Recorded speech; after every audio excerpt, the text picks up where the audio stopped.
Hello everyone, and today we move on to game number 77 between Stockfish and Leela Chess 0.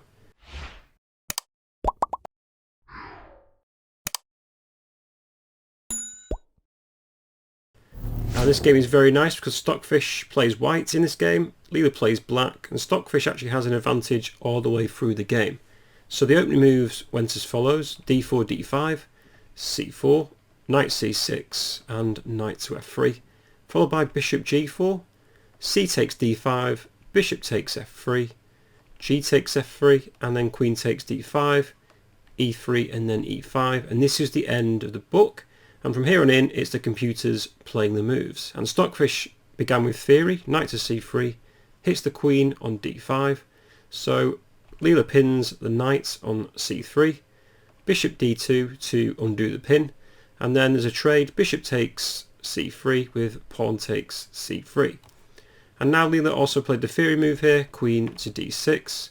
The main point being, if black plays a move like knight to f6, it's not as good because white can play c4, kicking the queen, and once the queen drops back, white can push up their pawns in the centre with d5, and after knight to e7, play bishop c3, hitting this e5 pawn. It's certainly not bad for black, but white can certainly create an advantage from this position. So in the game, Leela played queen to d6, Stockfish played queen b3, attacking the pawn on b7, and actually Leela allows Stockfish to take this pawn freely. I guess Leela thought she was gaining good advantage at the opening with the leading development, so she plays knight g to e7 here, allowing Stockfish to take this pawn off. So white is now a full pawn up, but Leela gains some good counterplay in the form of development. So she castles kingside. Stockfish plays rook to d1 to solidify their position. Leela attacks the queen, which drops back to a6, the only move, and then rook b6 is played, attacking the queen once again, which drops back to c4, and Leela now doubles the rooks on the b file. So for the pawn, Leela's got the doubled rooks, and to be honest, white's king isn't exactly safe in this position. I guess Stockfish is arguing that it is safe in the centre, but it's a bit iffy at the moment in time, very precarious. So Stockfish developed the bishop to d3, Leela captured on d4, the pawn recaptured, and then played knight to b4, attacking the bishop, which drops in to e4, and then Leela just calmly plays knight to d5, again opening up the b file for the two rooks to leech down on. But again, white is still a whole pawn up here, and Stockfish just calmly plays rook to c1. For any ideas of maybe queen takes c7 at some point, I guess the point is if rook to b2, white will just play rook to c2 as well. And if rook b1 check, just play rook c1. And if the rook goes back, white always has queen a4 to avoid any free-fall repetitions, attacking a7 and defending a2.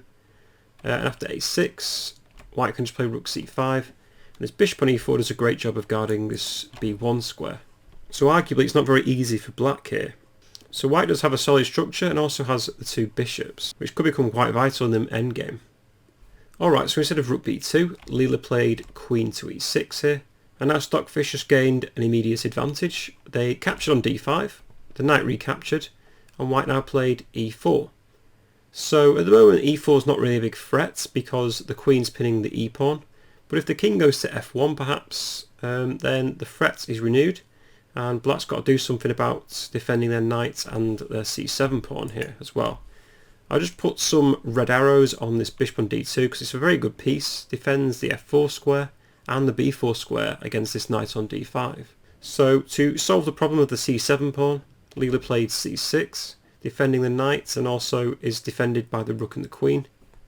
But now comes bishop to e3, tempting black to take off the bishop. The point is now the e pawn is no longer pinned and the threat of e takes d5 is renewed, and Leela just accepts this. They play knight takes bishop, but before this though, Stockfish now exchanges queens with queen takes e6. And just as a quick note, there's no intermezzo move here. For instance, if knight g2, just king f1, and black still has to take the queen off, and king will just take on g2. So in the game, it's just basically a trade of queens. F takes e6 is played, f takes e3, and now we're into an endgame with two rooks apiece. White is actually a whole pawn up here though. And to start off, actually, Leela plays an interesting move. She plays c5. I think the point of this is if rook takes c5, rook b1 just wins a piece, So he forces whites to take with the pawn, d takes c5, which in a way sort of blocks the c file for this rook. Leela tries to maintain some sort of initiative here with rook to b2, which cuts off the king onto the second rank, attacks a2 as well, but Stockfish comes up with an incredibly crafty move here. Just castles kingside. The king is now quite safe, defends the h2 square, and they can put the rook onto f2 and then push the king up most likely. So basically, after d takes c5, Stockfish is 2 pawns up, but after rook takes a2, Stockfish is now just 1 pawn up, and Leela now threatens to play rook 8 to b2, which would be absolutely devastating. So luckily castles now allows white to play rook to f2 to contest the second rank. Forces Leela to put their rooks back. They definitely don't want to trade that off.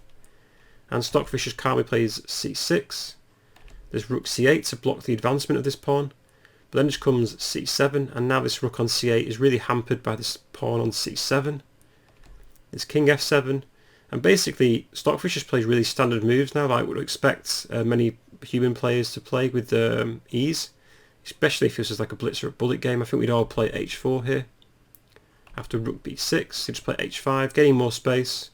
Rook b7 to attack the pawn, and of course white just doubles rooks to defend, and Leela plays a5. So it looks as though the a pawn will be eventually traded for the c7 pawn if black starts pushing it up the board. So play continued, then just king f2, a4, f4, h6, and then just king e2, a3, and white played e5, and the king went to e7. So Stockfish just moves their king up the board, king f3. And I looked at a2 here for black, because after rook takes a2, I was wondering, is this a draw maybe? But after rook takes c7, white gains a good initiative with rook to g1, attacking g7. If the king defends, then there comes rook to a6, attacking e6. If king f7 to defend, then f5, opening up the position, and after e takes f5, there's e6, king g8, and rook to d1. And arguably, white's got a very strong position here. They can just march the king up to take this f5 pawn. This e6 pawn is incredibly strong. And it's going to be very hard for black to take this off, especially if white maybe plays rook to d6 here as well. So a2 wasn't played in the game. Leela played rook to b2 instead, and Stockfish played rook to c4.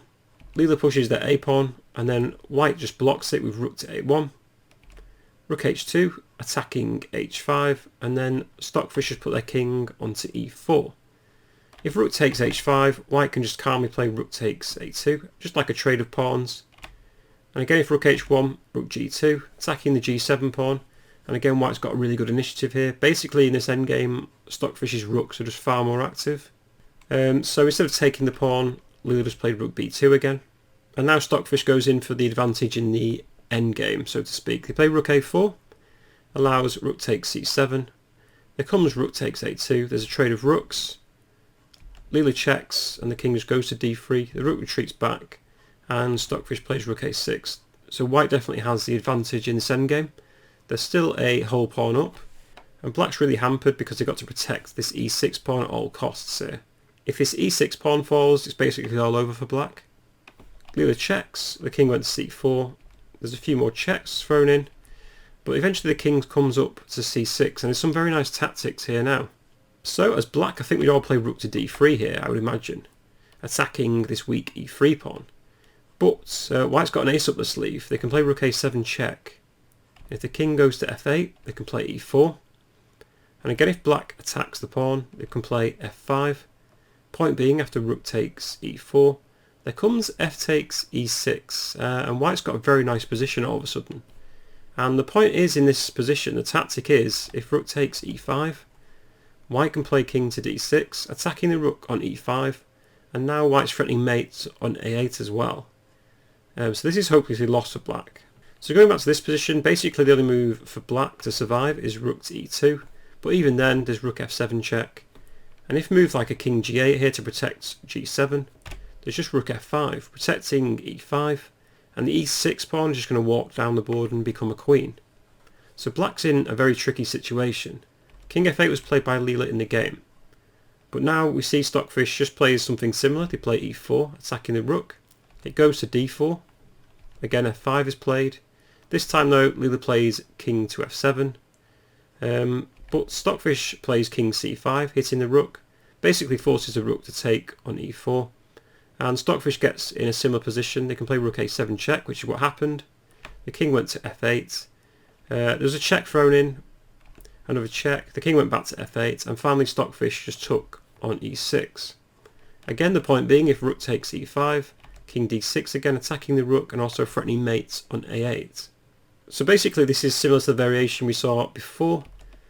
This time Leela played rook to e1, rook f7 was played in the game with check, and this time Leela put their king on e8, the best move, but this allows Stockfish to win another pawn. Just rook takes g7, and now Leela just checks Stockfish, the king comes to d5, there's another check.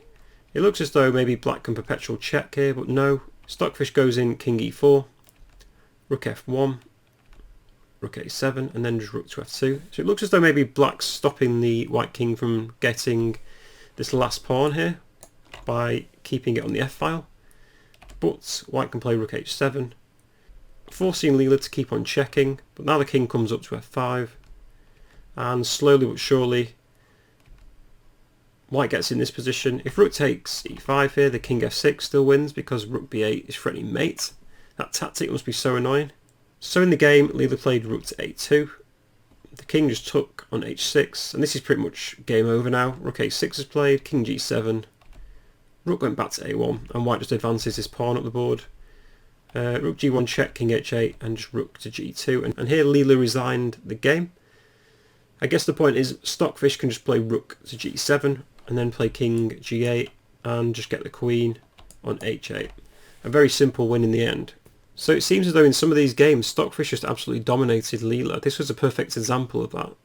I imagine this game is sort of like a Karpov game on steroids, but yeah, it was superb. Anyway, hope you enjoyed my analysis of this game. If you did, please do drop a like, comment or subscribe to the channel. It's really good to see more people joining the channel. I really do appreciate the support from everyone. But anyway, I hope to see you soon with another chess video. Thanks for watching.